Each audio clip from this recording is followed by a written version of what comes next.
ನಾನು basically software engineer. ಅಂದ್ರೆ ನಾನು ಅವಾಗ ವರ್ಕ್ ಮಾಡ್ತಿದ್ದೆ, ಈಗ ನಾನು ಅದನ್ನ ಡಿಸ್ಕಂಟಿನ್ಯೂ ಮಾಡಿದೆ, ಅಂದ್ರೆ ವರ್ಕ್ ಮಾಡೋದನ್ನ ಬಿಟ್ಬಿಟ್ಟೆ. ನಾನು IS ಮಾಡಿರೋದು ಇಂಜಿನಿಯರ್. ಸೊ ನಾನು ಅದ್ರಲ್ಲಿ ನಾನೀಗ ದುಡಿತೀನಿ ಅಂತಂದ್ರೂ ನಾನು ಮ್ಯಾಕ್ಸಿಮಮ್ ಒಂದು 50,000 to 60,000 ಸ್ಯಾಲ್ರಿ ಬರ್ಬೋದು. ಸೊ ಇಲ್ಲಿ ನಾವೇ ಬಾಸು, ನಾವೇ ವರ್ಕರು. ಸೊ ನಮ್ಗೆ ಯಾರಿಗೂ ಬೇಡ. ಸೊ ನಾವು ಮಾಡೋ ಕಂಟೆಂಟ್ಸ್ಗಳು ಚೆನ್ನಾಗಿದ್ರೆ ನಮಗೆ ಎಲ್ಲ ರೀತಿನೂ ಬರುತ್ತೆ.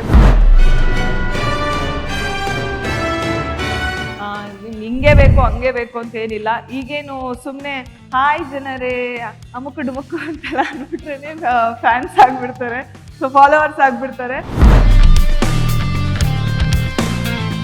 ಸೊ ನಾನೇನಂದ್ರೆ ನನಗೆ ಏನೇ ಕಮೆಂಟ್ಸ್ ಬರಲಿ ನಾನು ಅದನ್ನ ನೋಡ್ತೀನಿ. ಯಾರೋ ತೀರಾ ನೆಗೆಟಿವ್ ಆಗಿ ಮಾಡಿದ್ರೆ ಬ್ಲಾಕ್ ಮಾಡಿ ಇದು ಮಾಡ್ತೀನಿ ಅಷ್ಟೇ, ತಲೆನೇ ಕೆಡ್ಸ್ಕೊಳ್ಳಲ್ಲ. ಶಾರ್ಟ್ ಕಟ್ ಅಂತ ಏನಿಲ್ಲ, ಅದೇ ಇಲ್ಲಾಂದ್ರೆ ಕ್ರಿಂಜ್ ವಿಡಿಯೋಸ್ಗಳನ್ನ ಮಾಡಿ ನೀವು ಫೇಮಸ್ ಆಗ್ಬೇಕು.